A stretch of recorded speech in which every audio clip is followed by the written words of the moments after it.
अस्सलामु अलैकुम रहमतुल्लाह।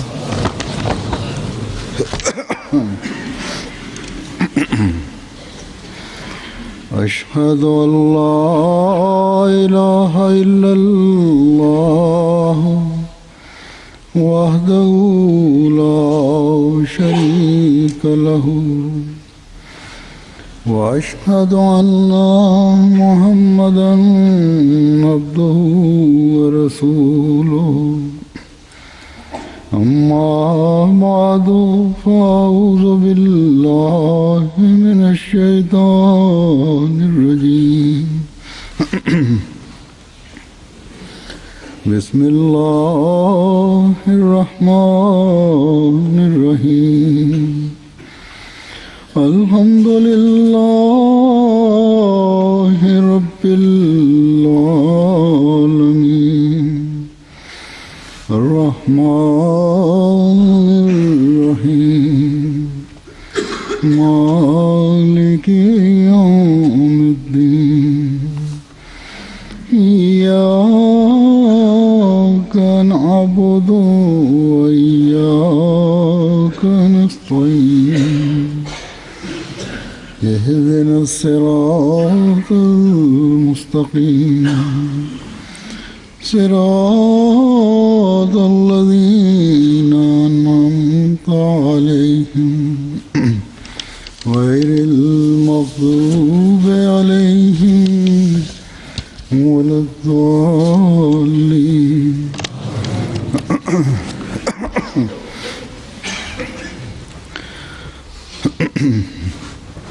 हज़रत मसीह मऊद अलैहिस्सलातु वस्सलाम फरमाइनि था त पाण सॻोरन सल्लल्लाहु अलैहि वसल्लम ऐं असहाब सॻोरन जे ज़माने खे ॾिठो वञे त ख़बर पवे थी त उहे माण्हू तमामु सादड़ा हूंदा हुआ। जॾहिं हिकिड़े थांव खे माञे साफ़ कयो वेंदो आहे पोइ उन ते कलई थींदी आहे ऐं पोइ नफ़ीस ऐं मुसफ़ा खाधो हुन में विधो वेंदो आहे। इहा ई हालति उन्हनि जी हुई। जेकॾहिं इंसानु अहिड़ी तरह साफ़ हुजे ऐं पंहिंजो पाण खे कलई वारे रोशन करे त ख़ुदा ताला जे इनामनि जो खाधो उन में विधो वेंदो। फरमाइनि था पर हाणे केतिरे क़दुरु इंसान आहिनि जेके अहिड़ा आहिनि। इन ई जी हिकिड़ी ॿी रिवायत आहे जंहिंजो वरियन ॿी अख़बार में ही आहे त थांव जो मिसाल ॾींदे पाण फरमाइनि था त जहिड़ी तरह थां साफ़ हूंदो आहे ईअं ई उन्हनि माण्हुनि जूं यानी असहाबनि जूं दिलियूं हुयूं जेके ख़ुदा ताला जे कलाम जे नूर सां रोशन ऐं इंसानी मेरह जे ज़ंग खां बिल्कुलु साफ़ हुयूं। ॼण त क़द अफ़लहा मन ज़क्काहा जा सचा मिसदाक हुआ। सो ही इनकलाब हुयो जेको पाण सॻोरन सल्लल्लाहु अलैहि वसल्लम उन्हनि माण्हुनि में पैदा फरमायो जेके दुश्मनियुनि ऐं बुग़्ज़नि में एतिरे क़दुरु वधियल हुआ जो हिकु दफ़ो जी दुश्मनी न सिर्फ़ ही त सालनि जा साल हलंदी हुई बल्कि नसलनि ताईं हलंदी हुई। पर जॾहिं ईमान आंदाऊं ऐं पाण सॻोरन सल्लल्लाहु अलैहि वसल्लम जे इश्क जे करे ख़ुदा ताला जो कामिल बानो बणजण जी कोशिशि कयाऊं, क़ुर शरीफ़ खे पढ़ियाऊं सम्झियूं ऐं पंहिंजे मथां लागू कयाऊं, हिन ख़ुदाई कलाम जे नूर सां पंहिंजी दिलनि खे रोशन कयाऊं त पोइ अहिड़ा मुसफ़ा थी विया जीअं कली कयल थां चिमकंदो आहे। हिते रहण वारनि खे या किन माण्हुनि खे शायदि कली जो सही अंदाज़ो न हुजे त थां खे कली करण जो कहिड़ो तरीक़ो आहे। पुराणे ज़माने में ट्रामे या धातुनि जा थांव हूंदा हुआ ऐं कुझु वक़्त खां पोइ उन्हनि खे कली कराइणो पवंदो हुयो। पाकिस्तान में ऐं हिंदुस्तान में रहण वारनि माण्हुनि खे त अंदाज़ो हूंदो त कहिड़ी तरह कली थींदी आहे ऐं ख़ासि तौर ते जेके असांजे लंगर खाननि में ड्यूटी ॾियण वारा आहिनि उन्हनि खे बि अंदाज़ो आहे छो त जलसे सालियाने में देगियूं कली करायूं वेंदियूं हुयूं। कली के लिए पहले कली जे लाइ पहिरियां थांव खे आग में डाला जाता है, बाहि में विधो वेंदो आहे, उस पर नशादर या कुछ केमिकल मले जाते हैं, पोइ उन ते नौशादर या कुझु केमिकल मलिया वेंदा आहिनि या मले फिर आग में डाला जाता बाहि में विधो वेंदो आहे। बहरहाल है, सफेद उन खां बाद पोइ अछी वो उस पर मली जाती चिमकंदड़ धात हूंदी आहे, उन ते उहा है, पहले से उतारा जाए, मली वेंदी आहे। फिर ये धात मल के जॾहिं चङी तरह उनजो गंदु पहिरियां खां लाथो वञे अच्छी तरह ऐं पॉलिश किया जाता है, पोइ ही वो बर्तन इस तरह हो जाता है धातु मले जैसे चांदी उनखे हिकिड़े कपिड़े सां चङी तरह पॉलिश कयो वञे त पोइ उहो थां की है। ओड़ी तरह बिल्कुलु साफ़ शफ़ाफ़ ऐं चमकदार थी वेंदो आहे इस्लाम ने जीअं चांदीअ जो थां हुजे। ये जो मिसाल दी है, मूं हीअ वज़ाहत इन लाइ कई आहे जो हज़रत मसीह मौद अलैहिस्सलाम आम कोशिश ही कली कयल थां जो जेको मिसाल ॾिनो आहे साफ करने के बाद हीअ का आम कोशिश न आहे, मजीद चमकाने बल्कि के लिए चङी तरह साफ़ करण खां बाद जाता है, मज़ीद चिमकाइण जे लाइ बाहि में विधो वेंदो आहे। उसमें से गुजरना पड़ता है।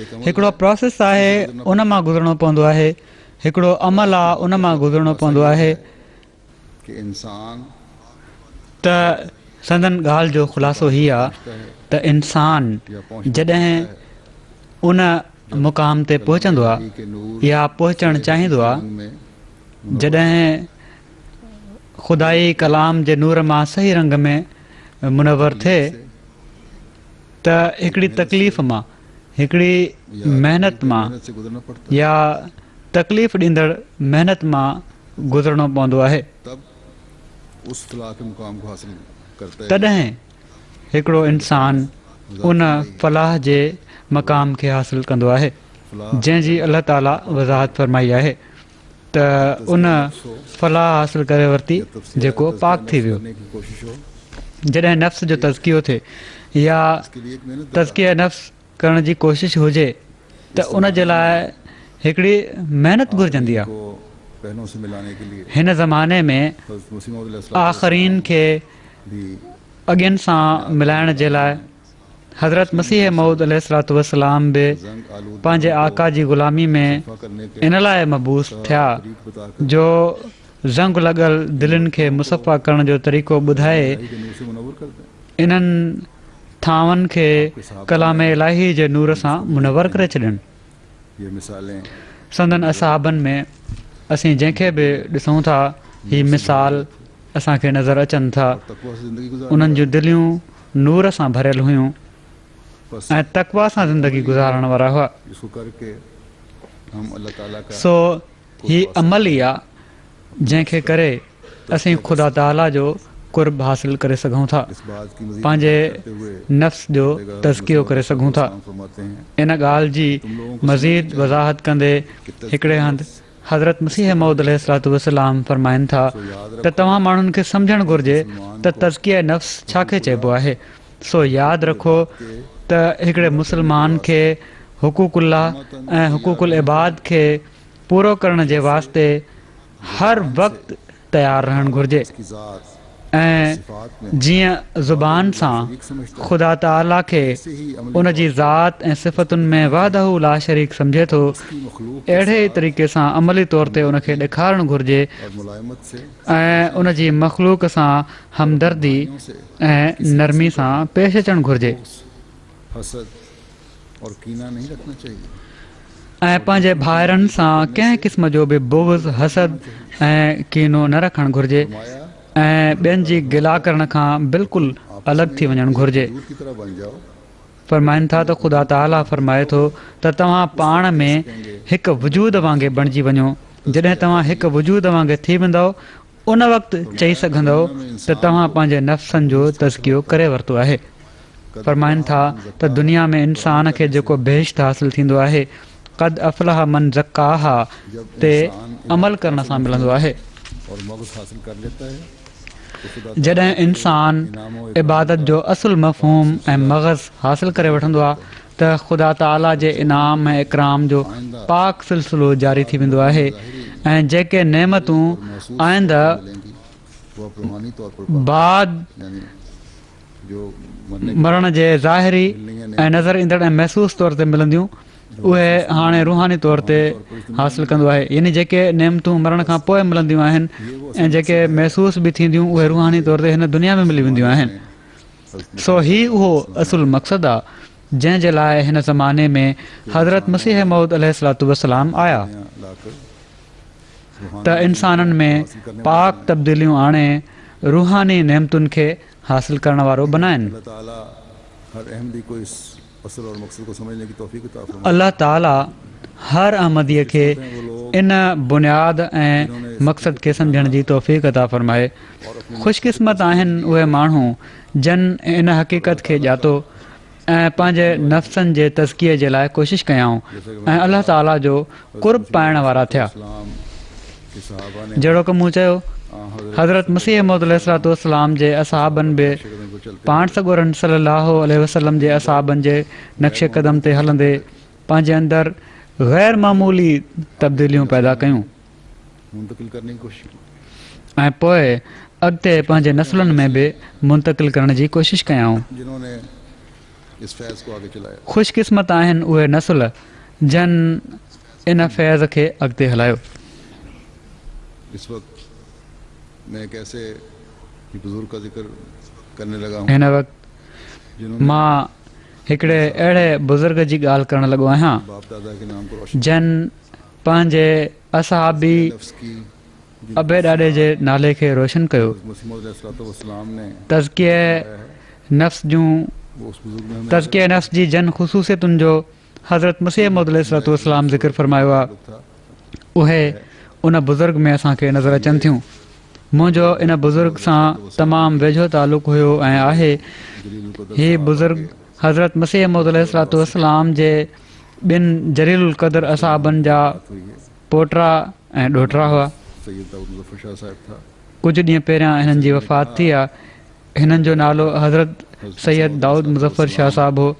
जहिड़ो की मूं चयो, जिनका नाम हिननि जो ॾाॾो हज़रत मसीह मौद अलैहिस्सलाम जो असाबी हुयो जंहिंजो नालो हज़रत डॉक्टर सैयद अब्दुल सत्तार शाह साहिबु हो, उनकी सारी जेके तक़वा ऐं तहारत ऐं आजिज़ी ऐं इनक़सारी ऐं हुक़ूक़ुल्लाह ऐं हुक़ूक़ुल इबाद जी अदायगी में तमामु घणो वधियल हुआ, शीर अहमद साहब ने एक रिवायत दर्ज की है। जंहिंजे बारे में हज़रत मिर्ज़ा बशीर अहमद साहिब रज़ियल्लाहु तआला अन्हु हिकिड़ी रिवायत दर्ज कई आहे।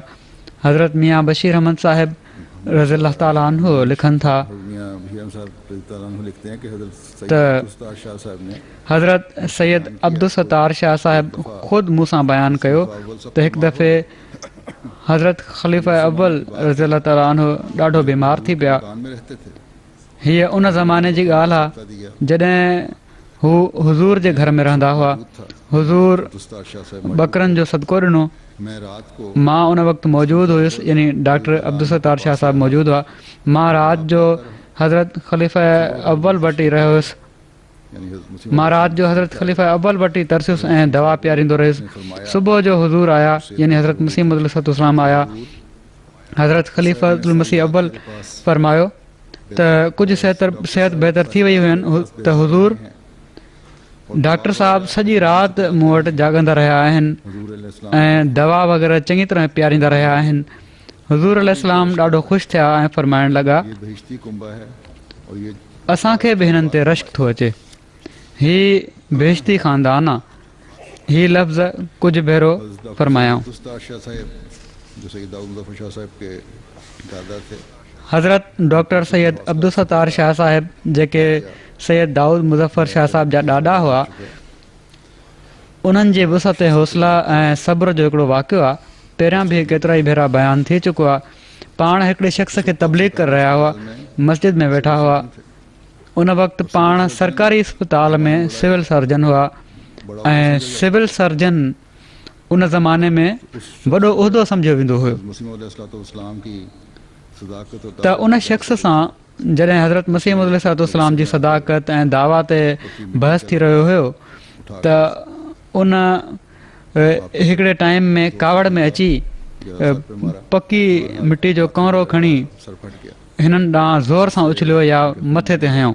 बहरहाल उहो निरड़ ते लॻो ऐं मथो फाटी पियो, जंहिंसां हिननि जो रतु वहणु लॻो। अस्पताल त त हज़रत डॉक्टर साहब बिना कुझु चए इस दौरान उतां मथे ते हथु रखी इस्पताल हलिया विया। उते वञी पटी करायूं अफसर हैं और ऐं उन दौरान में उन शख़्स खे बि अहसासु थियो त मूं हीउ छा करे छॾियो। हीअ त वॾा सरकारी ऑफिसर आहिनि ऐं पुलिस ईंदी ऐं मूंखे पकिड़े वठी वेंदी। तमामु ड्रिनल हुयो पर ॾिठईं त थोरी देरि खां पोइ हज़रत डॉक्टर साहिबु मथे ते पटी ॿधियूं वापसि अचनि पिया था ऐं उन शख़्स खे चयाऊं त मूंखे उमेदु आहे त हाणे तुंहिंजी कावड़ थधी थी वई हूंदी ऐं हाणे ॿीहर ॻाल्हायूं था, ॿीहर ॻाल्हि था कयूं। और वजूद मेरी हालत थी सब शर्मिंदगी से एतिरे में उहो शख़्स चए थो त मुंहिंजी त पहिरियां ई ख़राबु हालत हुई त मां उन्हनि खां माफ़ियूं घुरणु लॻी पियुसि ऐं उन वक़्तु शर्मिंदगी विचां बि ऐं ख़ौफ़ विचां बि मुंहिंजी अजीब हालत हुई। और ये आला अखलाक त हीउ सब्र जो नमूनो हुयो जेको बावजूदु अख़्तियार हुअण जे डॉक्टर साहिबु ॾेखारियो ऐं हीउ आला अख़लाक उहो ई ॾेखारे सघे थो जंहिं पंहिंजे अंदरि हिकिड़ी पाक तब्दीली पैदा कई हुजे, सही रंग में तज़किया नफ़्स हुजे। बहरहाल ही हज़रत डॉक्टर अब्दुल सत्तार शाह साहिबु जहिड़ो की मूं चयो सैयद दाऊद मुज़फ़र शाह साहिब जा ॾाॾा हुआ ऐं सैयद दाऊद मुज़फ़र शाह साहिबु डॉक्टर साहिब जे पुट हज़रत हाफ़िज़ सैयद महमूदुल्ला शाह साहिब जा ॿिए नंबर ते पुट हुआ। इन लोगों के बारे में हज़रत डॉक्टर हशमतुल्लाह खान हिननि माण्हुनि जे बारे में जो खलीफतुल हज़रत डॉक्टर हशमतुल्लाह खान साहिबु जेके हज़रत ख़लीफ़तुल मसीह सानी रज़ियल्लाहु तआला अन्हु जा ख़ासि मुआलिज हुआ, पंहिंजे हिकिड़े मज़मून में लिखनि था त के चौथे फर्जंद चोथां इस मुक़द्दस जोड़े के पुट हिन मुक़दस जोड़ी जा यानी हज़रत डॉक्टर सैयद अब्दुल सत्तार शाह साहिबु ऐं उन्हनि जी घरवारी जा जोड़े के हज़रत हज़रत हाफ़िज़ सैयद महमूदुल्ला शाह साहिबु हुआ जेके तमामु बाअख़लाक़ बुज़ुर्ग हुआ। थे। आप ना सिर्फ खुदा ताला के साथ इश्क पाण न सिर्फ़ ख़ुदा ताला सां इश्क़ ऐं मोहबत जो ख़ासि तालुक़ु रखंदा हुआ ख़ैर खल्क़ का बल्कि मख़लूक़ जी भलाई जो जज़्बो बि आपकी मोहब्बत आला दर्जे जो मंझन हो। बुजुर्गों का अदब करना संदन मोहब्बत जो दायरो तमामु कुशादो हुयो। वॾनि जो अदब करणु आपके ऐं नंढनि ते शफ़क़त करणु संदन ख़ुसूसियत हुई। आपके दोनों बेटे संदन दुआउनि जे सदके बि नेक ऐं पारसा आहिनि यानी शाह साहब संदन ॿई पुट जन मां हिकिड़ा सैयद दाऊद मुज़फ़र शाह साहिबु आहिनि ऐं ॿिया सैयद मसूद मुबारक शाह साहिबु आहिनि। सैयद दाऊद मुज़फ़र शाह साहिब जे बारे में लिखनि था त हिननि में हिकिड़ा ख़ुशबख़्त उहे बि आहिनि जंहिंजे निकाह में हज़रत अल मुस्लिहुल मऊद को 6 बच्चे था पंहिंजी हिकिड़ी जिगर जो टुकड़ो ॾेई छॾी ऐं अल्लाह ताला इन जोड़ी खे 6 ॿार अता फरमाया। सैयद महमूदुल्लाह शाह साहब के ये बेटे जहिड़ो की डॉक्टर साहिबु लिखियो आहे हज़रत सैयद महमूदुल्लाह शाह साहिब जा इहे पुट जेके सैयद दाऊद मुज़फ़्फ़र शाह हज़रत ख़लीफ़तुल मसीह सानी जा ॼातरा बणिया ही सैयद दाऊद मुज़फ़्फ़र शाह साहिबु हुआ दादा की हुकूकुल ऐं हिननि बि और हुकूकुल इबाद की अदायगी पंहिंजे ख़ुसूसियात अबे ॾाॾे जी हुकूकुल्ला ऐं हुकूकुल इबाद जी अदायगी जूं ख़ुसूसियतूं तमामु घणियूं इन्हनि बि वरितियूं हुयूं।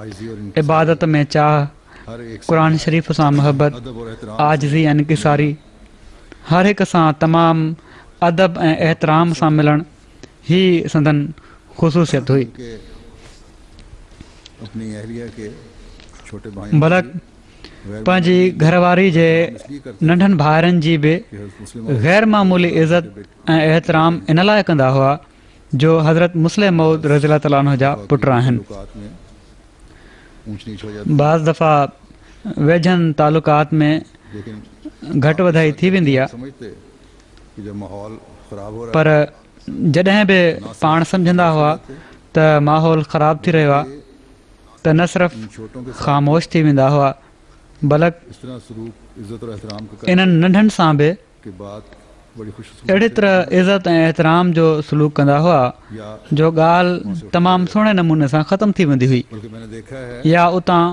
उथी हलिया वेंदा हुआ। मसीह मौद अलैहिस्सलाम बल्कि मूं ॾिठो आहे से ख़ास तौर पर जो आपकी औलाद त हज़रत मसीह मौद अलैहिस्सलाम जे ख़ानदान मां ख़ासि तौर ते संदन जेका औलाद हुई उन्हनि जी अॻिते औलादुनि जी बि अहिड़ी तरह इज़त ऐं एहतराम कंदा हुआ जो ये अजीब लॻंदो हुयो। अलैहिस्सलाम से खून का रिश्ता है सिर्फ़ु इन लाइ जो उन्हनि जो हज़रत मसीह मौद अलैहिस्सलाम सां रत जो रिश्तो आहे। इज्जत एहतराम को देख बाज़ दफ़ा मैं खुद भी महसूस करता था ॿियनि जे लाइ कि ज़रूरत से हिननि जे इज़त ऐं एहतराम खे ॾिसी एहतराम मां ख़ुदि बि महसूसु कंदो हुयुसि त हीअ ज़रूरत खां वधीक एहतराम कनि पिया था, लेकिन जो नेकी और शराफत जेको मुंहिंजे ख़्याल में उन्हनि हालात में मुनासिबु न हूंदो हुयो, पर जेका नेकी ऐं शराफ़त संदन फितरत में हुई उन जी तक़ाज़ा इहा ई हुई त अहिड़े उम्दा अख़लाक़ जो नमूनो पाण ॾेखारनि।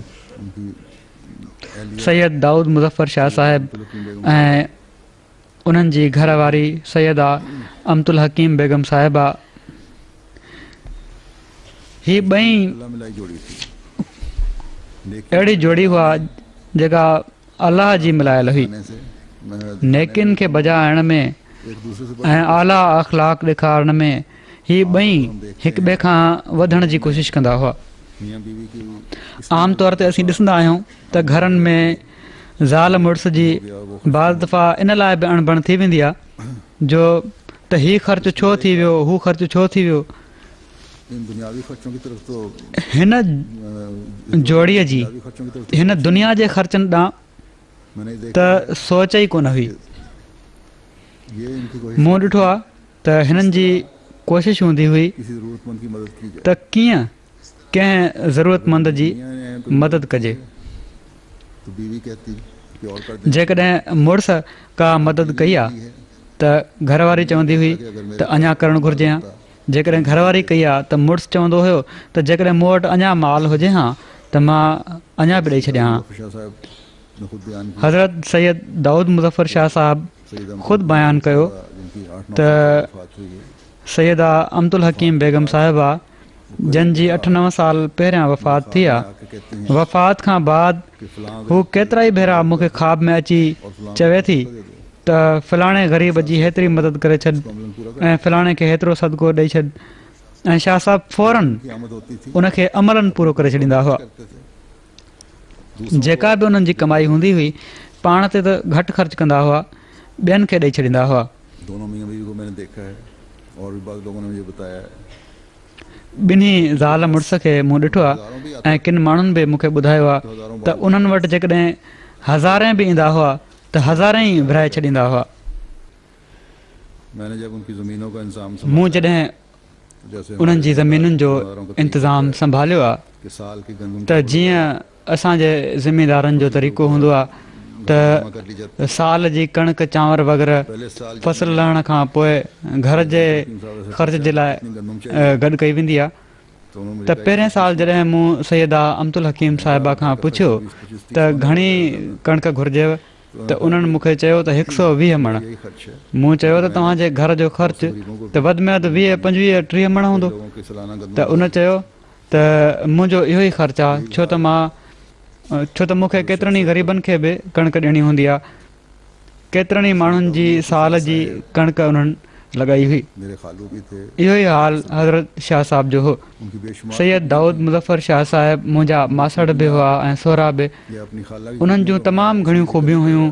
उन्हनि जूं ख़ूबियूं या या दमाद उन्हनि जी ख़ूबियुनि या पंहिंजी मासीअ जी ख़ूबियुनि जो मां इन लाइ ज़िक्र नथो पियो कयां जो मिटरी माइटरी हुई या रिश्तेदारी हुई या ॼाट जे करे तालुक़ु हुयो। खामोश उन्हनि ॿिन्ही खे मूं नंढपण खां ई ईअं ॾिठो आहे बच्चों से भी हंस के जंहिंजो तबियत ते वॾो असरु हुयो। इज्जत एहतराम देना, ख़ामोश दुआऊं कंदड़, हर किस्म की ॿारनि सां बि खिली मिलणु, सुहिणे अख़लाक सां मिलणु, हमारे एक इज़त ऐं एहतराम ॾियणु ऐं हर क़िस्म जी दुनियादारी जी ॻाल्हियुनि खां पाक हुआ। असांजे हिकिड़े माइट लिखियो बहुत प्यारे वजूद थे। ऐं तमामु सही लिखियो आहे त सैयद दाऊद मुज़फ़र शाह साहिब तमामु प्यारा वजूद हुआ, ख़ामोश, दुआऊं कंदड़ ऐं हर वक़्तु दिलि में दुआउनि में मसरूफ़, इबादत में गहरा ॾुख दर्द में ॿियनि जे कमु अचण वारा ऐं इबादत में गहरो चाह रखण वारा हुआ। बाज़ और ख़ुसूसियात और अल्लाह ताला के आपसे सलूक का जिक्र करूँगा, लेकिन पहले ननिहाल के बारे में बता दूँ। जैसा कि मैंने कहा ननिहाल भी किन ॿियनि उनके नाना भी साहब संदन किन ॿियनि ख़ुसूसियतुनि ऐं साणनि अलाह ताला जे सलूक जो बि ज़िक्र कंदुसि, पर पहिरियां नानाणनि जे बारे में ॿुधाए छॾियां। जहिड़ो की मूं चयो नानाणा बि, मुफ्ती हिननि जा नाना हज़रत मौलवी सैयद सरवर शाह साहिब रज़ी अल्लाह ताला अन्हु बि असाबी हुआ, जेके जमायत में बुज़ुर्गी जो हिकिड़ो मुक़ाम रखनि था। आपके बारे में वॾो वक़्तु मुफ़्ती सिलसिला बि रहिया। के बारे में संदन नमाज़ुनि जी ड्रैग ऐं गहराई जो पुराणा बुज़ुर्ग नफल पढ़ रहे ॾाढो ज़िक्र कंदा आहिनि। सैयद सरवर शाह साहिबु रज़ी अलाह ताला अन्हु जे बारे में कंहिं लिखियो त हज़रत मौलवी साहिबु हिकु दफ़ो मस्जिद में बीठा सुनतूं पढ़ी रहिया हुआ या नफ़ल पढ़ी रहिया हुआ। नमाज पढ़ते हैं वॾी काफ़ी देरि खां हिकु ई नियत ॿधी हिकु कुंड में बीठा हुआ और बड़ा लंबा ऐं चवनि था त काफ़ी टाइम गुज़री वियो त तजसुस पैदा थियो त वञी ॾिसां त हीअ कीअं था नमाज़ पढ़नि। त उहो शख़्स जॾहिं उन्हनि जे वेझो वियो त ॾिठईं त आहिस्ते आवाज़ में इया का नाबुदो व इया का नस्तईन बार बार इहे लफ़्ज़ वरजाइनि पिया था ऐं वॾो वक़्तु ओड़ी तरह ई वरजाईंदा रहिया। हज़रत सैयद सरवर शाह साहिबु रज़ी अलाह ताला अन्हु बाजमायत नमाज़ूं बि पढ़ाईंदा हुआ, इमामत बि कराईंदा हुआ ऐं बाजमायत नमाज़ूं बि हिननि जूं ड्रिघियूं हूंदियूं हुयूं। बहरहाल जहिड़ो की मूं चयो सैयद दाऊद मुज़फ़र शाह साहिबु हिननि जा ॾोहिटा हुआ। दुआउनि में ऐं आला अख़लाक़ में आला मयार सैयद दाऊद मुज़फ़र शाह साहिब खे ॿिन्ही तरफ़े खां विरसे में मिलियो हुयो। और उसे निभाना बुज़ुर्गनि जे नक्शे क़दम ते हलणु ऐं उनखे निभाइण बि कंहिं कंहिं जो कमु आहे, मुज़फ़्फ़र शाह साहिब हर को नाहे कंदो, इसे खूब निभाया। पर सैयद दाऊद मुज़फ़्फ़र शाह साहिबु उनखे ख़ूब निभायो। ही उन्हनि बुज़ुर्गनि मां हुआ जिन खे जॾहिं दुआ जे लाइ चई छॾियो तो उस वक्त तक त उन वक़्त ताईं दुआ कंदा रहंदा हुआ खुदा कर जेसि ताईं आगाह न करते हू अची ख़ुदि नतीजनि जे बारे में ॾसे न छॾे। कि अक्सर का मूंखे ख़ुदि बि ख़बर आहे लोग दुआ के लिए किन ऐं किन मूंखे लिखियो बि आहे त अक्सर चवंदा हुआ मसला हल हो गया। त माण्हू दुआ जे लाइ चवनि था ऐं पोइ ॿुधाइनि नथा त मसइलो हल थी वियो आहे। सब अल्लाह ताला का फजल हो गया। साल खां पोइ या केतिरनि ई महीननि खां पोइ पतो पवंदो आहे त उहो त वॾो वक़्तु थी वियो आहे, अल्लाह ताला जो फज़ुल थी वियो, पर ही उन शख़्स जे लाइ दुआऊं कंदा ई पिया वञनि और बड़ी बाकायदगी से फिर उसके लिए नाम लेकर ऐं को थोरी बि हिननि जी ख़िदमत करे छॾींदो हुयो त उन जा तमामु घणो थोराइता थींदा हुआ ऐं वॾी बाक़ाइदगी सां पोइ उन जे लाइ नालो वठी दुआ कंदा हुआ। जन जन डॉक्टरनि उन्हनि जी ख़िदमत कई आहे, उन्हनि जे लाइ त ॾाढियूं दुआऊं कंदा हुआ। मुकरम डॉक्टर नूरी साहिबु रबुआ अचण खां पहिरियां बि जॾहिं बि रबुआ ईंदा हुआ, या उनके बारे में जेकॾहिं उन्हनि खे सैयद दाऊद मुज़फ़्फ़र शाह साहिब खे ॾिसण जे लाइ सॾियो वेंदो हुयो कहा जाता या उन्हनि जी कंहिं बीमारी जे बारे में चयो वेंदो हुयो त ज़रूरु अची ॾिसंदा हुआ ऐं शाह साहिब बि उन्हनि जे लाइ पोइ ॾाढियूं दुआऊं कंदा हुआ। अल्लाह ताला उन्हनि जूं दुआऊं हमेशह जारी रखे, छो त डॉक्टर साहिब बि तमामु नाफ़ियुन नास वजूद आहिनि। अहिड़ी तरह डॉक्टर अब्दुल ख़ालिक़ साहिब बि बाक़ाइदा हज़रत शाह साहिब जे इलाज जे लाइ ईंदा हुआ डॉक्टर अब्दुल खालिक साहब ऐं हिकिड़े वॾे वक़्त खां शाह साहब के इलाज के लिए सैयद दाऊद मुज़फ़्फ़र शाह साहिब दिलि जा मरीज़ हुआ। एक लंबे अरसे केतिरा ई भेरा ईअं थियो जो तबियत घणो बिगड़जी वई ऐं डॉक्टरनि खे सॾिणो पियो त डॉक्टर ख़ालिक़ साहिबु फ़ौरन पहुचंदा हुआ। ऐसा हुआ कि ज़्यादा तबीयत बिगड़ गई।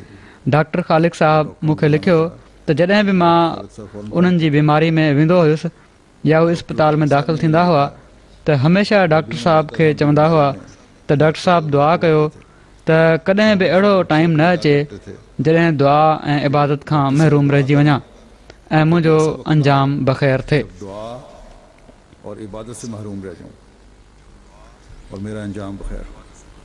अल्लाह ताला ताला ने अपने फजल से पंहिंजे अंजाम फज़ुल सां के बाद लोगों को ख्वाब अंजाम बख़ैर जा त किन माण्हुनि खे ख़्वाब बि ॾेखारिया। उनके भतीजे नहीं देखा कि खलीफतुल मसीह उन्हनि जे हिकिड़े दिन पहले की बात है भाइटे ई ॾिठो और सईद दाऊद त हज़रत ख़लीफ़तुल मसीह राबे रहमतुल्लाह ताला आया आहिनि। कुझु ॾींहं पहिरियां जी ॻाल्हि आहे ऐं सैयद दाऊद मुज़फ़्फ़र शाह साहिब खे पाण सां गॾु वठी विया आहिनि। लंबी ख्वाब है ख़ुदि हुननि पाण बि ॾिठो हीउ हिकिड़ो ड्रिगो ख्वाबु आहे, एक कुर्सी पर मखसूस उनजो ख़ुलासो हीउ आहे त उन्हनि ॾिठो त हज़रत ख़लीफ़तुल मसीह सानी हिकिड़ी कुर्सी हिननि जे लाइ मखसूस कई आहे।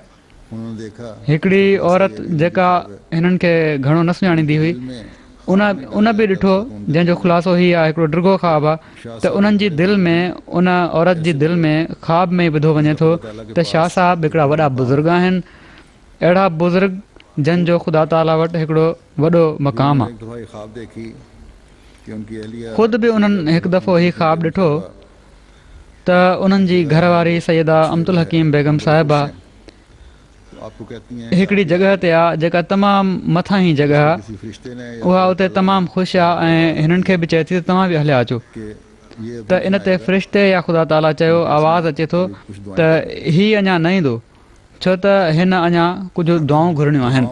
और इबादत में शगफ, तो इनको अपने दादा की तरबियत दुआउनि ऐं इबादत में शगफ़ चाह त हिननि खे पंहिंजे ॾाॾे जी तरबियत जे करे बि थियो, नाने जी सोबत जे करे बि थियो।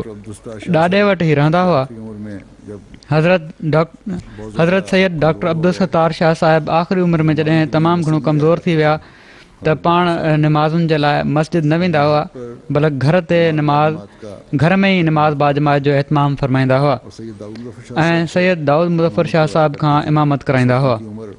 उन वक़्तु उन्हनि जी उमिरि 17 साल हुई। सैयद दाऊद मुज़फ़र शाह साहिबु पंहिंजे बारे में ख़ुदि पंहिंजी हिकिड़ी तहरीर में लिखनि था त हज़रत शाह जी यानी डॉक्टर सैयद अब्दुल सत्तार शाह साहिब जी आख़िरी उमिरि जे हिसे में मां अक्सर उन्हनि खे निमाज़ूं बाजमात पढ़ायूं हुयूं, ख़ुसूसन जुमे जूं निमाज़ूं। हू निमाज़ बाजमात जा ॾाढा पाबंद हुआ। जेसि ताईं सिहतमंद रहिया मस्जिद में वञी 5 वक़्त निमाज़ूं पढ़ंदा रहंदा हुआ ऐं जॾहिं घुमण फिरण खां माज़ूर थी विया त पोइ निमाज़ूं घर में ई बाजमात पढ़ंदा हुआ। इन जे लाइ हिकिड़ो मस्जिद जहिड़ो थलो घर जे अंदरि ऐं हिकिड़ो मस्जिद जहिड़ो चबूतरो ॿाहिरि बाग़ जे अंदरि ठारायो हुओ।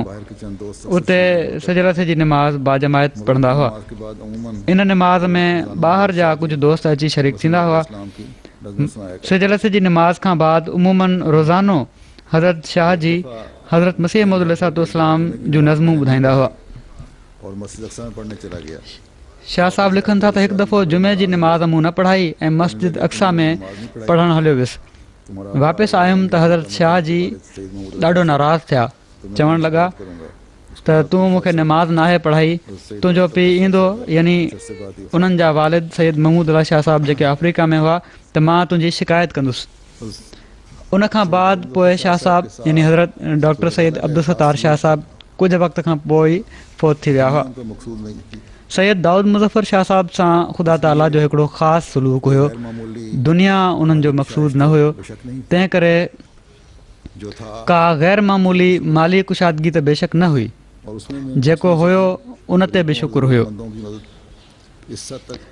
ऐं उन मां बि ग़रीबनि ऐं ज़रूरतमंदनि जी मदद इन हद ताईं कंदा हुआ जो अक्सर वॾियुनि वॾियुनि रक़मनि वारा ऐं पैसे वारा उहो नथा करे सघनि।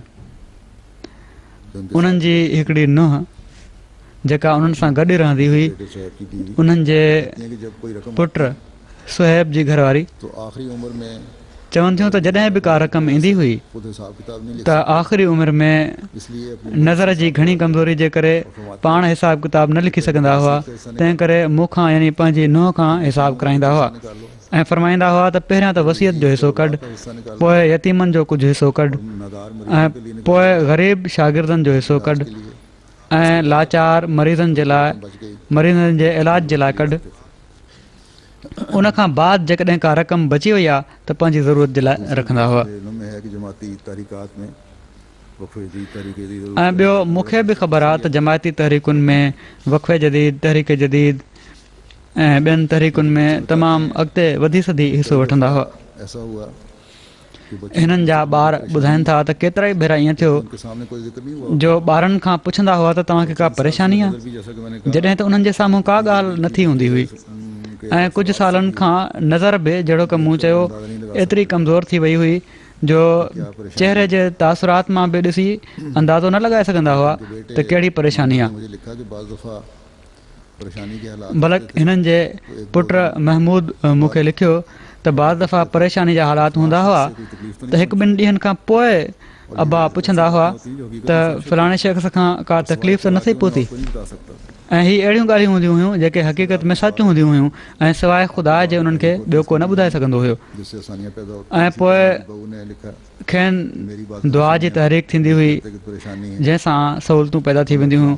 अहिड़ी तरह हिननि जी नुंहुं लिखियो त मुंहिंजूं कुझु परेशानियूं हुयूं मूंखे उनकी दुआ से चवनि पिया त तोखे फलाणी फलाणी परेशानी आहे, हालांकि उन्हनि सां कॾहिं ॻाल्हि बि न कई हुई ऐं पोइ अलाह ताला जे फज़ल सां उन्हनि जी दुआ सां उहा परेशानी ख़तमु थी वेंदी हुई। 5-6 सिपारे कम अज़ कम क़ुर शरीफ़ सां बि उन्हनि खे हिकिड़ो इश्क़ु हुयो।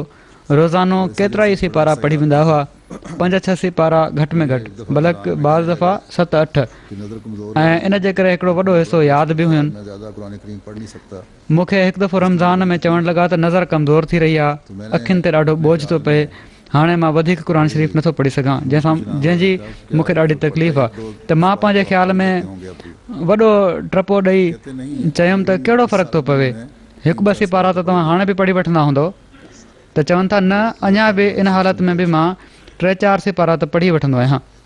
त हीउ क़ुर शरीफ़ सां उन्हनि जो इश्क़ु हुयो। लेकिन बेचैनी, जब मैंने कहा इतना पढ़ लेते हैं फिर क्या हर्ज है, लेकिन बेचैनी ये जॾहिं मूं चयो रमज़ान में त एतिरो पढ़ी था वठो त पोइ कहिड़ो हर्ज आहे, पर उन्हनि खे हीअ बेचैनी हुई त रमज़ान में त हर वक़्तु क़ुर शरीफ़ जो मुतालियो रहणु घुरिजे। जैसा कि मैंने कहा नज़र की कमज़ोरी की वजह से बिल्कुल पढ़ ही नहीं सकता। ऐं आख़िरी उमिरि में 2-3 साल पहिरियां ताईं जहिड़ो की मूं चयो नज़र जी कमज़ोरी जे करे बिल्कुलु ई न पढ़ी सघंदा हुआ, त पोइ जेको हिसो यादि हूंदो हुयो उहो पढ़ंदा हुआ, बल्कि सॼो ई यादि हुयो। पर इन में बि अलाह ताला अपने पोते को एक दिन कहने लगा साणनि पंहिंजे प्यार जो अजीब सलूक फरमायो। कि तुम्हें पढ़ नहीं सकता। पंहिंजे पोटे खे हिकिड़े ॾींहुं चवणु लॻा त क़ुर शरीफ़ ॾिसी त मां पढ़ी नथो सघां, पर जॾहिं मां पढ़ंदो आहियां, यादि हिसो पढ़णु शुरू कंदो आहियां, ऐं जिथे विसरी वेंदो आहे उते को फ़रिश्तो अची मूंखे उहो हिसो यादि कराए वेंदो आहे या पढ़ाए वेंदो आहे। उहो वरजाईंदो आहे ऐं मां पुठियां वरजाईंदो रहंदो आहियां।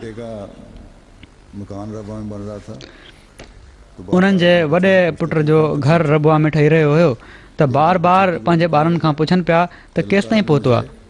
हिकिड़े ॾींहुं पंहिंजी नंढी नुंहं खे चवणु लॻा त अलाह ताला मूंखे मौलूद जो घरु ॾेखारे छॾियो आहे, ऐं पोइ नक्शो ॿुधायऊं त हिते हीउ कमिरो आहे, हिन तरह हुनजो हीउ नक्शो आहे, भी नहीं जा सकता था। ऐं बग़ैर ॾिठे बिल्कुलु उहो ई नक्शो हुयो जेको ठही रहियो हुयो।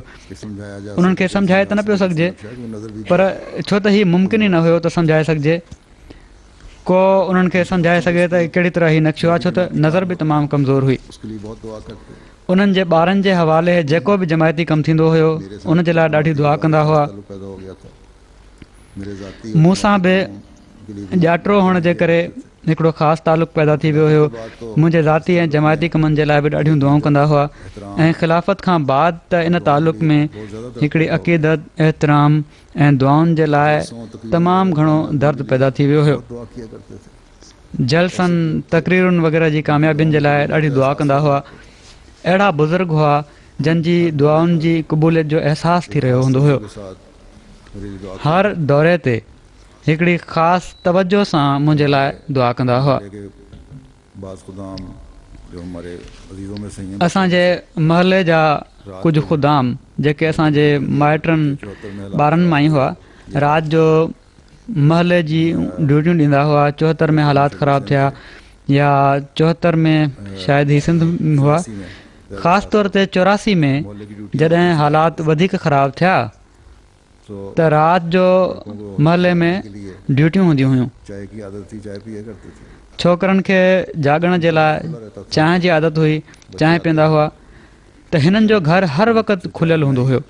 ॿार ईंदा हुआ, किचन मां चांहि ठाहियूं ऐं खणी विया। और चाय भी पीते हैं। जॾहिं उन्हनि ॾिठो त छोकिरा ड्यूटी ॾेई रहिया आहिनि ऐं चांहि बि पीअनि था, चाय बना त राति पाण 2:30 बजे लेके जाएगा। चांहि ठाहे खाधे जी मेज़ ते रखे छॾींदा हुआ त जीअं उन्हनि खे तकलीफ़ न थिए ऐं हू अची खणी वेंदा कनि, थोड़े सोते भी ऐं हू अची खणी वेंदा हुआ। अहिड़ी तरह छो त राति जो बि जल्दी सुम्हण जी आदत हुई ऐं पोइ 1:30 बजे उथी पवंदा हुआ। सुम्हंदा बि थोरो ई हुआ, तहज्जुद जे लाइ उथंदा हुआ ऐं पंहिंजे लाइ चांहि ठाहींदा हुआ, ऐं पोइ असांजी ख़ाला जे लाइ चांहि ठाहे उन्हनि खे तहज्जुद जे लाइ जॻाईंदा हुआ। अहिड़ी तरह जॾहिं हिननि जो नंढो पुटु जामिया में दाख़िल थियो आहे त उनखे बाक़ाइदा तहज्जुद जे लाइ उथारींदा हुआ ऐं उनखे चवंदा हुआ त तुंहिंजी चांहि तयारु आहे, चांहि पी ऐं तहज्जुद पढ़। जवानी खां ई साणनि अलाह ताला जो हिकिड़ो सलूक रहियो आहे। सिंध में रहिया आहिनि, उते नंढा नंढा वाक़ियात मुख़्तलिफ़ थींदा रहंदा आहिनि। मसलन हिननि जे हिकिड़े पुट लिखियो त उते नांग वग़ैरह ॾाढा हूंदा हुआ ऐं जंहिं ज़माने में हीअ उते रहिया आहिनि उन ज़माने में त नई नई आबादी थी रही हुई ऐं नांग तमामु घणो निकिरंदा हुआ ऐं तमामु ख़तरनाक नांग हूंदा हुआ। हिकिड़े ॾींहुं चवनि था त मुंहिंजी तबियत ख़राबु हुई, मूं सोचियो त फजुर जी नमाज़ घर ई थो पढ़ां, पर पोइ कंहिं ग़ैबी ताक़त मूंखे चयो न मस्जिद वञ, भरिसां ई मस्जिद आहे। जॾहिं वापसि आया त ॾिठाऊं त 2 ॿार उन वक़्तु नंढी उमिरि में उन्हनि जा जेके 2 वॾा ॿार हुआ उहे खट ते सुता पिया आहिनि ऐं हिकिड़ो वॾो कारो नांग खट ते चढ़ण जी कोशिशि करे पियो थो त हिननि फौरन उनखे मारियो। जेकॾहिं हीउ सुम्ही पवनि हा त नांग कोई बि नुक़सानु पहुचाए सघे पियो। त अलाह ताला जो अहिड़ी तरह जो सलूक आहे। ॿिया बि अहिड़ी तरह जा केतिरा ई वाक़िया हिननि जी ज़िंदगी में आहिनि। सैयद दाऊद मुज़फ़र शाह साहिब ऐं हिननि जो भाउ सैयद मसूद मुबारक शाह साहिब ॿई गवर्नमेंट कॉलेज लाहौर में पढ़िया हुआ। उतां ई उन्हनि BA कई। पंहिंजी शराफ़त ऐं डिसिप्लिन जो पाबंद हुअण जे करे स्टाफ ऐं शागिर्दनि ॿिन्ही में ॾाढो मशहूरु हुआ। सॼे कॉलेज में मशहूरु हुयो त हिननि जहिड़ो ॿियो को शरीफ़ माण्हू कोन्हे। हिकु दफ़ो हिननि जे हिकिड़े माइट खे शरारत सुझी, उन हॉस्टल जे वार्डन या सुप्रिटेंडेंट जूं कुझु शयूं खणी वरितियूं ऐं हिननि जे कमरे में आणे लिकाए छॾियईं। इंतिज़ामिया फौरी तौर ते कार्रवाई शुरू कई। ख़बर पइजी वई ऐं हॉस्टल जे हर कमरे खे चेक कयो वियो ऐं जॾहिं हिननि जे कमरे जे वेझो अचनि पिया त चवनि पिया त न ही 2 ॿार शरीफ़ आहिनि, हिननि वटि इहो सामान नथो थी सघे। ऐं हक़ीक़त हीअ हुई त उन्हनि छोकिरनि हिननि जे ई कमरे में उहे शयूं लिकायूं हुयूं। ख़ैर हिननि खे ई ख़बर कोन हुई। हीअ कमरे में विया त ॾिठऊं त उते शयूं पियूं आहिनि त ॾाढो परेशान थिया त हाणे सच बि ॻाल्हाइणो आहे, पर साण ई हीअ फ़िक्र बि हुयो त साथियुनि खे सज़ा मिलंदी त उन्हनि खे सज़ा खां कहिड़ी तरह बचायो वञे।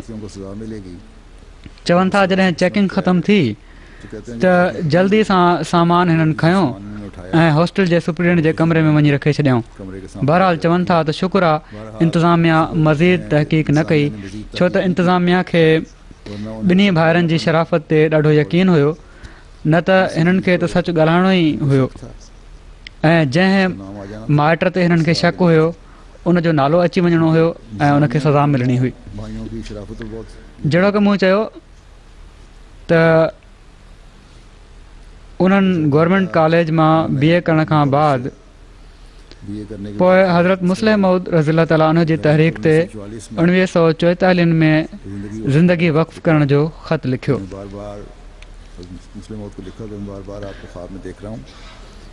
पाण हज़रत मुस्लिम मऊद खे लिखियाऊं त मां बार बार तव्हांखे ख़्वाब में ॾिसां पियो थो, तंहिं करे मां ज़िंदगी वक़्फ़ थो कयां ऐं पंहिंजे भाउ खे बि तहरीक कयाऊं त हू बि ज़िंदगी वक़्फ़ करे। पोइ ॿिन्ही ज़िंदगी वक़्फ़ कई। हज़रत मुस्लिम मऊद रज़ी ताला अन्हु MN सिंडेक्ट हेठि सिंध जी ज़मीनुनि ते हिननि खे मोकिले छॾियो। उते ई काफ़ी वक़्तु रहिया। पोइ तक़रीबन 11 साल 82 खां 93 ताईं वकालत तबशीर में बि ख़िदमतूं सर अंजाम ॾींदा रहिया। टाइम ते दफ़्तर वेंदा हुआ। पंहिंजो जेको हिननि जे हवाले कमु थियलु हूंदो हुयो उहो कंदा हुआ। का वाधारी ॻाल्हि न कंदा हुआ। किन खे वेही ॻाल्हियूं करण जी आदत हूंदी आहे, कचहरियूं करण जी आदत हूंदी आहे। हिननि जा जेके अफ़सर हुआ हिननि खां उमिरि में बि नंढा हुआ ऐं के वेझा माइट बि हुआ, पर कामिल इताअत ऐं आजिज़ी सां पंहिंजे अफ़सरनि जे ऑफिसरनि जे ॾिनल कम खे सर अंजाम ॾियनि पिया। कॾहिं बि शिकायत न कयाऊं त एॾो कमु ॾेई छॾियो अथव। असांजा हिते मुबलिग लईक ताहिर साहिब आहिनि। उन्हनि मूंखे लिखियो त जॾहिं मां नाइब वकील तबशीर हुयुसि त ॾाढो आजिज़ी सां कमु कंदा हुआ ऐं वॾी इज़त सां पेश ईंदा हुआ। एॾी इज़त कंदा हुआ जो शर्मसारी थियणु लॻी पवंदी हुई। कॾहिं बि हीउ अहसासु थियणु न ॾिनऊं त मां हज़रत मुस्लिम मौद जो ॼाटो आहियां या ॿिनि ख़लीफ़नि जो भेणी जो आहियां। हिकिड़ा ख़ामोश दुआऊं कंदड़ बुज़ुर्ग ऐं दिलि में दुआऊं कंदे दफ़्तर में ईंदा हुआ ऐं पंहिंजो दफ़्तर जो कमु करे हलिया वेंदा हुआ। बिल्कुलु हिकिड़ा फ़रिश्ते जहिड़ा इंसान हुआ। जंहिंजो बि साणनि वास्तो पियो संदन तारीफ़ कंदो हुयो। ग़रीबनि जी इज़त ऐं एतिराम बि ओड़ी तरह कंदा हुआ जहिड़ी तरह कंहिं अमीर जी। कंहिं हक़ ॻाल्हि ते अमीर खे ग़रीब ते फ़ोक़ियत न ॾिनऊं। के माण्हू हज़रत ख़लीफ़ुल मसीह सानी जे मथां एतमाद जे करे खेनि नुक़सानु पहुचाइण जी बि कोशिशि कंदा रहिया ऐं कयाऊं बि। बशरी तक़ाज़ा ॿिया ऐं क़वाइद बि इजाज़त ॾियनि था त पाण उन्हनि नुक़सानु पहुचाइण वारनि जे ख़िलाफ़ु कारवाई करे सघनि पिया, पर पाण हमेशह पंहिंजो मामिलो ख़ुदा ताला ते छॾियऊं। ऐं मूं ॾिठो आहे त जॾहिं अहिड़नि माण्हुनि जी जेके कंहिं न कंहिं तरह हिननि जे ख़िलाफ़ु रहिया आहिनि पकड़ थी आहे त हू हज़रत शाह साहिब वटि उन्हनि जे दर ते ईंदा हुआ ऐं माफ़ियूं वठंदा हुआ। ऐं सैयद दाऊद मुज़फ़र शाह साहिबु हमेशह उन्हनि खे मुआफ़ फ़रमायो। हीअ बि न चाहियूं त तव्हां जेको मूंखे नुक़सानु पहुचायो आहे उहो कीअं पूरो थींदो। हीअ हुआ उहे बुज़ुर्ग जंहिंजे बारे में हज़रत मसीह मौद अलैहिस्सलाम फ़रमायो आहे त कंहिं सां बि बुग़्ज़, हसद ऐं साड़ नथा रखनि, बल्कि नुक़सानु पहुचाइण वारे सां बि जॾहिं उन माफ़ी घुरी त शफ़क़त जो ई सलूक फ़रमायूं। इहे ई माण्हू आहिनि जंहिंजे बारे में चई सघिजे थो त उन्हनि सही रंग में तज़किया नफ़्स कयो आहे। हज़रत मुस्लिह मौद रज़ियल्लाहु ताला अन्हु संदन निकाह ते जेको ख़ुतबो इरशाद फ़रमायो हुयो उन मां के हिसा पढ़णु चाहियां थो त जीअं अचण वारे नसुल खे बि इन्हनि ॻाल्हियुनि खे साम्हूं रखण जो अहसासु पैदा थिए।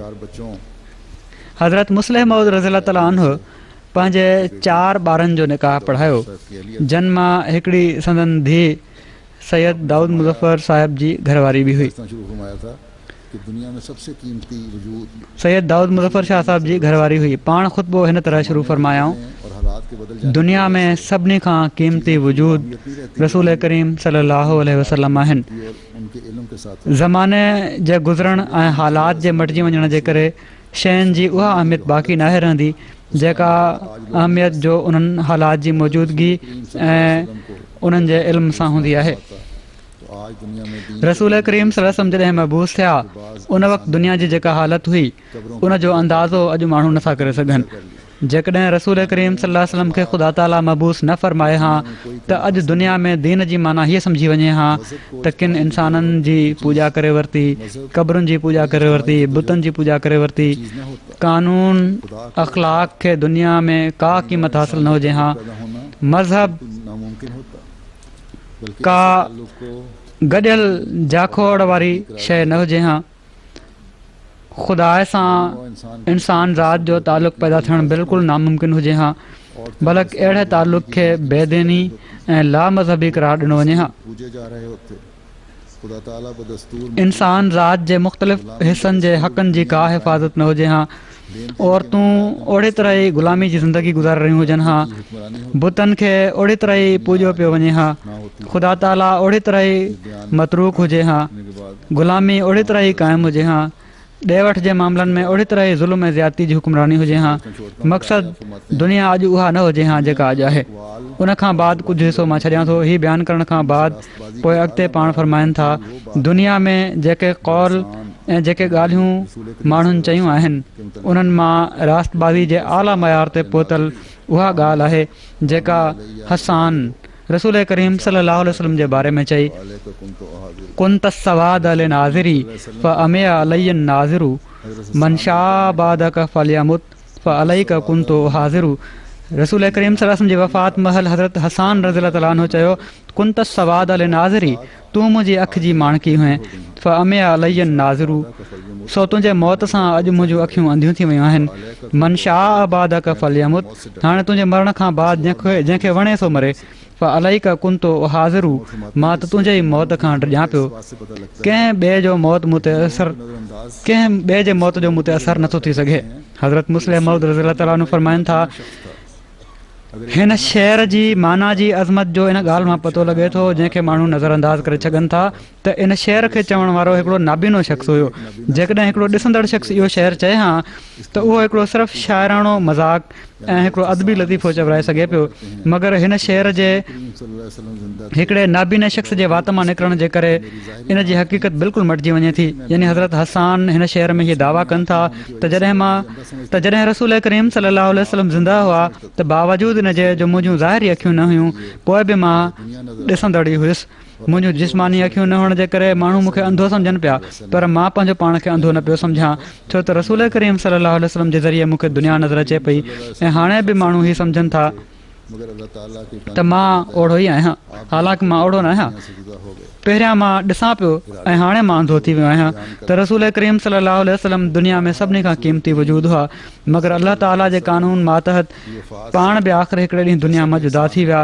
वरी अॻिते हलंदे पाण बयानु कनि था त बहरहाल रसूल करीम सल्लल्लाहु अलैहि वसल्लम जी वफ़ात सां जहिड़ो की हसान चयो, मन शाह बादक फल यमुत व अलैक कुंतु हाज़िरु, हर इंसान ते हीअ ॻाल्हि खुले पई थी त दुनिया में को वजूद बि हमेशह नाहे रहियो। वरी अॻिते पाण फरमाइनि था दुनिया में को इंसान बि अहिड़ो नाहे जेको हमेशह क़ाइमु रहियो हुजे, ऐं दुनिया में को इंसान बि अहिड़ो नाहे जेको हमेशह ज़िंदा रहण वारो हुजे। इन सूरत में इंसान जी तरक़ी जो मदार इन ॻाल्हि ते आहे त वञण वारनि जा क़ाइम मक़ाम पैदा थियनि। जेकॾहिं मरण वारनि जा क़ाइम मक़ाम पैदा थियनि था त मरण वारनि जो सदमो पंहिंजो पाण ई ख़तमु थो थी वञे, ऐं इंसानु सम्झंदो आहे त जेकॾहिं असांजे पैदा करण वारे जी मर्ज़ी इहा आहे त पोइ रोज़ु राड़ो करण सां या हद खां वधीक अफ़सोस करण जो को सबबु नाहे, त पोइ रोज़ु राड़ो करणु या हद खां वधीक अफ़सोस करण जो को सबबु नाहे। हीअ अकुल जे ख़िलाफ़ु ऐं जुनून जी निशानी हूंदी। वरी अॻिते पाण हिकिड़े अब्बासी बादशाह जो हिकिड़ो वाक़ियो बयानु कंदे फरमाइनि था, हिकु दफ़ो हिकिड़ो अब्बासी बादशाह हिकिड़े वॾे आलिम सां मिलणु वियो। वञी ॾिठईं त हू पंहिंजे शागिर्दनि खे दर्स पियो थो ॾिए। बादशाह चयो पंहिंजो को शागिर्द मूंखे बि ॾेखार, मां उनजो इम्तिहान वठां। उन हिकिड़ो शागिर्द पेश कयो। बादशाह उन खां कुझु सुवाल पुछिया। उन तमामु आला सूरत में उन्हनि सुवालनि जो जवाबु ॾिनो। हीअ ॿुधी बादशाह चयो मा मात मन ख़लफ़ मिसलक, उहो शख़्स जंहिं तो जहिड़ा उहो शख़्स जंहिं तो जहिड़ो क़ाइमु मक़ाम छॾियो कॾहिं बि नथो मरी सघे, छो त उन जी तालीम खे क़ाइमु रखण वारो त मौजूदु हूंदो। इंसान जो गोश्त ऐं चमड़ी का क़ीमत नथी रखे। गोश्त चमड़ी जीअं हिकिड़े चोर जी आहे उअं ई हिकिड़े नेक माण्हू जी आहे। हॾियूं जीअं हिकिड़े चोर जूं आहिनि उअं ई नेक माण्हू जूं आहिनि। रतु जीअं हिकिड़े चोर जो आहे ओड़ो ई नेक माण्हू जो आहे। फ़र्क़ु सिर्फ़ु इहा आहे त उन जा अख़लाक ख़राबु आहिनि ऐं हिन जा अख़लाक आला दर्जे जा आहिनि। जिन चोर जा अख़लाक ख़राबु आहिनि ऐं नेक माण्हू जा अख़लाक आला दर्जे जा आहिनि। उन जे अंदरि रुहानियत कान्हे ऐं हिन जे अंदरि आला दर्जे जी रुहानियत नज़र अचे थी। सो जेकॾहिं उन जी उहा रुहानियत ऐं आला दर्जे जा अख़लाक ॿिए में बाक़ी रहिजी वञनि त हीउ मरियो, हीउ मुओ कीअं, यानी उहे आला अख़लाक जेकॾहिं अचण वारनि पीढ़ियुनि में हलनि पिया था त पोइ मुओ न। फरमाइनि था सो सॼी कामयाबी इन ॻाल्हि में आहे त इंसान पंहिंजे पुठियां सुठा क़ाइमु मक़ाम रहिजी वञनि। इहा ई शइ आहे जंहिंजे लाइ क़ौमूं कोशिशि कंदियूं आहिनि। इहा ई शइ आहे जेकॾहिं हीअ क़ौम खे हासिलु थी वञे त हीउ तमामु वॾो इनाम आहे। अॼु ताईं कॾहिं बि दुनिया हीउ महसूसु न कयो त समूरियूं कामयाबियूं फ़तुहनि में न बल्कि नसुल में आहे। जेकॾहिं आईंदा नसुल आला अख़लाक जो हुजे त उहा क़ौम कॾहिं बि मरंदी नाहे बल्कि ज़िंदा रहंदी आहे। ऐं जेकॾहिं आईंदा नसुल सुठो न हुजे त उन जूं समूरियूं फ़तहूं घटि ऐं लॻव आहिनि। वरी अॻिते पाण फरमाइनि था सौ क़ौमुनि जी तरक़ी उन्हनि जे अचण वारनि नसुलनि जी तरक़ी ते मुनसिर हूंदियूं आहिनि। तंहिं करे असांजो ज़ोर इन ॻाल्हि ते हुअणु घुरिजे त अचण वारनि पीढ़ियुनि में असां पंहिंजा सुठा क़ाइमु मक़ाम छॾियूं जेके इस्लाम जी तरक़ी ऐं इस्लाम जे मुस्तक़बिल जा ज़ामिन हुजनि। सभिनी खां वधीक हीअ शइ निकाह सां ई हासिलु थींदी आहे। निकाह जो ख़ुतबो ॾेई रहिया आहिनि। फरमायाऊं त सुठो नसुल जेको आहे सभिनी खां वधीक निकाह सां ई हासिलु थींदो आहे ऐं निकाहनि सां ई नओं नसुलु ईंदो आहे। इन लाइ निकाह इंसानी ज़िंदगी जो सभिनी खां अहम कमु आहे। इहो ई सबबु आहे जो रसूल करीम सल्लल्लाहु अलैहि वसल्लम निकाह जे बारे में इस्तिखारो करणु, गौर ऐं फ़िक्र खां कमु वठणु, हीअ बि ख़ासि तौर ते नौजवाननि छोकिरनि ऐं छोकिरियुनि खे ऐं ख़ानदाननि खे सोचण जी ज़रूरत आहे त निकाह जे बारे में इस्तिखारो करणु, गौर फ़िक्र खां कमु वठणु ऐं जज़्बात जी पैरवी करण खां रोकण जी तालीम ॾिनी आहे। ऐं पाण फरमायाऊं त निकाह अहिड़े रंग में हुअणु घुरिजनि जो नेक ऐं क़ुर्बानी करण वारी औलाद पैदा थिए। वरी फरमायाऊं सॼी ख़राबी इन जे करे पैदा थी आहे जो औलाद खे मुक़दम रखियो वेंदो आहे ऐं उन जा अंगल खयां वेंदा आहिनि, जंहिंजो नतीजो हीअ हूंदो आहे त उन जा अंगल खणण जे करे दीन जो रूह उन्हनि जे अंदरां ख़तमु थी वेंदो आहे। क़ुर शरीफ़ में ख़ुदा ताला फरमाए थो त उहो शख़्स दीनदार नाहे जेको पंहिंजी औलाद जा अंगल थो खणे ऐं उनखे दीन जे ताबे नथो रखे। दीनदार उहो आहे जेको पंहिंजी औलाद खे दीन जे ताबे रखे थो। जेको शख़्स पंहिंजी औलाद खे दीन जे ताबे रखंदो उहो कॾहिं बि पंहिंजे नसुल खे ख़राबु थियणु न ॾींदो, छो त अंगल खणण सां ई नसुल ख़राबु थींदा आहिनि। वरी फ़रमाइनि था, सो इस्लामी ज़िंदगी में अहम तरीन शइ निकाह आहे। जीअं इमारत जे लाइ बुनियादु खोटियो वेंदो आहे ऐं उनखे कटियो वेंदो आहे, पर जेकॾहिं बुनियादु पको न हूंदो त इमारत किरी पवंदी। अहिड़ी तरह जेकॾहिं निकाह में गौर फ़िक्र ऐं दुआ खां कमु न वरितो वञे त निकाह बि बर्बादी जो पेशक़दमो साबित थींदो। ॼण त उहा शइ जंहिंसां ख़ुशी थी रही हूंदी आहे दर हक़ीक़त उहो ई ख़तरे जो वक़्तु हूंदो आहे। वरी पाण फ़रमाइनि था त मां पंहिंजे ॿारनि जे निकाहनि में कॾहिं बि इन ॻाल्हि खे मदेनज़र नाहे रखियो त उन्हनि जो निकाह आसूदनि ऐं अमीर माण्हुनि में उन्हनि जा निकाह आसूदनि ऐं अमीर माण्हुनि में कया वञनि। ऐं मां हमेशह जमायत जे माण्हुनि खे बि इहा नसीहत कई आहे त जमायत जा माण्हू इन ॻाल्हि जी तरफ़ हलिया वेंदा आहिनि त उन्हनि खे अहिड़ा रिश्ता मिलनि जेके घणो खाईंदड़ पीअंदड़ ऐं आसूदा माण्हू हुजनि। असांखे अहिड़ा रिश्ता मिलिया आहिनि मगर असीं उन्हनि खे रद्द करे छॾियो त जीअं असांजो जेको मयार आहे उहो क़ाइमु रहे। हर हिकु खे पंहिंजे मयार जे मुताबिक़ रिश्ता करणु घुरिजनि। सो ही उसूल आहिनि जेके उमूमी तौर ते बि साम्हूं रखणु घुरिजनि। रिश्तनि में बि हीअ ॻाल्हि आई त मूं सोचियो त हीउ बयानु करे छॾियां त असां वटि अॼुकल्ह ही मसइला वधनि पिया था। अलाह करे हज़रत मसीह मौद अलैहिस्सलाम जे ख़ानदान जा माण्हू बि ऐं जमायत जा माण्हू बि पंहिंजनि शादियुनि में हीअ ॻाल्हि मदे नज़र रखनि त असुल शइ दीन आहे ऐं हिकिड़े अहमदी जो मक़सदु अलाह ताला सां तालुक़ु ऐं दीन जी ख़िदमत आहे। दुनिया खे बि दीन जे ताबे करिणो आहे, दीन खे दुनिया जे ताबे नाहे करिणो। इहा ई शइ आहे जहिड़ी तरह जो हज़रत मुस्लिम मौद रज़ी ताला ने फरमायो आहे जेका क़ौमी ज़िंदगी जे हमेशह ज़िंदा रहण जो ज़रियो आहे। जमायत जो जॾहिं बि को नेक शख़्स हिन दुनिया मां हलियो वेंदो आहे त जमायत जे माण्हुनि खे ऐं ख़ासि तौर ते हज़रत मसीह मौद अलैहिस्सलाम जे ख़ानदान जे ऐं ख़ासि तौर ते हज़रत मसीह मौद अलैहिस्सलाम जे ख़ानदान जे माण्हुनि मां जेकॾहिं को रुख़सत थिए त जॾहिं उन्हनि जे ख़ानदान मां को रुख़सत थिए त नेकी अलाह ताला सां तालुक़ खे पंहिंजे साम्हूं रखंदे हिकिड़ी नई सोच सां पंहिंजा रस्ता मुतयन करणु घुरिजनि। दुनिया त कुझु ॾींहंनि जी आहे, ख़तमु थी वेंदी। दाइमी रहण वारी शइ अलाह ताला जी रज़ा जो उसूल आहे। अलाह ताला असां सभिनी खे इन जी तौफ़ीक़ अता फ़रमाए। हज़रत सैयद दाऊद मुज़फ़र शाह साहिब जा 4 पुट मुख़्तलिफ़ हैसियत सां जमायत जी ख़िदमत करे रहिया आहिनि। 3 धीअरूं आहिनि, हिकिड़ी मुंहिंजी घरवारी आहे ऐं 2 ॿियूं भेणूं। ॿई वाक़फ़ीन ज़िंदगी सां उन्हनि जी शादी थियल आहे। अलाह करे त हिननि जूं औलादूं ऐं अचण वारियूं नस्लूं बि हमेशह दीन खे दुनिया ते मुक़दम करण वारियूं थियनि। 2 पुट जेके वाक़फ़ ज़िंदगी न आहिनि अलाह ताला जे फज़ल सां पंहिंजे वालदेन जी तबियत जो असरु वठी वेठा आहिनि। कंहिं न कंहिं रंग में जमायत जी ख़िदमत कंदा आहिनि, करे रहिया आहिनि ऐं कंदा रहंदा। हीअ बि ऐं समूरी औलाद बि ऐं उन्हनि जी औलाद बि हमेशह ख़ुदा ताला जो क़ुर्ब हासिलु करण जी कोशिशि करण वारी हुजे ऐं हिननि जूं दुआऊं हमेशह उन्हनि खे लॻंदियूं रहनि। अहिड़ी तरह असांजे सभिनी बुज़ुर्गनि जूं औलादियूं, असाबनि जूं औलादियूं हमेशह पंहिंजे वालदेन जा, पंहिंजे अबनि जा नमूना ॾिसण वारियूं हुजनि ऐं नेक नस्ल अॻिते हलाइण जे लाइ दुआ ऐं पंहिंजे अमल सां कोशिशि करण वारियूं हुजनि। अलाह ताला इन जी तौफ़ीक़ अता फ़रमाए। जुमे जी नमाज़ खां पोइ इंशाअल्लाह सैयद दाऊद मुज़फ़र शाह साहिब जो मां नमाज़ जनाज़ा ग़ाइब बि पढ़ाईंदुसि।